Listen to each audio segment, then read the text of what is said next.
Bonjour, je m'adresse aujourd'hui en tant que responsable communication réseau.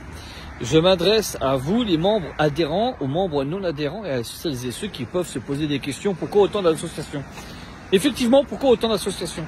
Le Rassemblement des droits de l'homme, depuis décembre 2018, est actif grâce à Philippe Arjulier, le président du Rassemblement des droits de l'homme, et depuis cette date-là, ne cesse d'essayer de ramener les Français à la raison et de les rassembler autour du RDH, du Rassemblement des droits de l'homme. Aujourd'hui, il s'avère qu'il y a énormément d'associations qui se construisent et qui se sont construites, qui n'existent plus. Peut-être d'autres apparaîtront encore une fois de plus.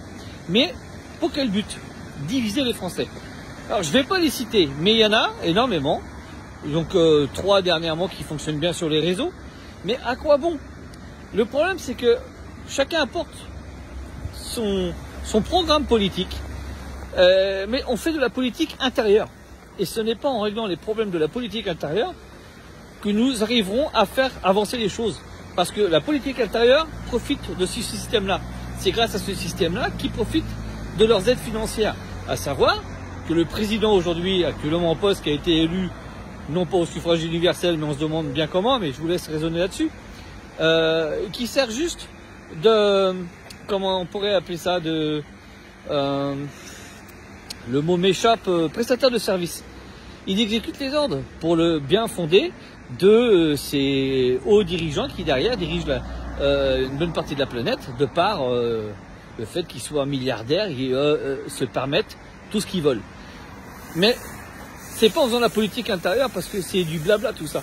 Il faut voir ce qui se passe à l'extérieur. Et oui, parce que ce gouvernement de l'ombre, si on peut l'appeler ainsi aujourd'hui, et beaucoup l'appellent ainsi, c'est une entité qui se permet de diriger une grosse partie de cette planète. Vous avez d'un côté ce gouvernement de l'ombre et de l'autre côté la Russie, la Chine et tous ces oligarques.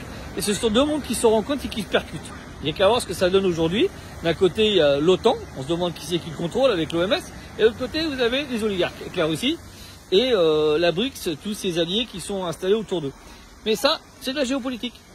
Et si on ne gère pas la géopolitique en France, c'est-à-dire ce qui se passe à l'extérieur, on ne réglera aucun problème. Donc arrêtons de diviser les choses. Arrêtons, à un moment donné, il faut avancer tous ensemble. Alors tout le monde dit qu'ils ont la solution, mais nous aussi on a la solution. Mais mieux que la solution, on a le véhicule blindé pour faire face à ce gouvernement. Car le Rassemblement des droits de l'homme est une entité gouvernementale officieuse, parce qu'elle n'a pas été élue.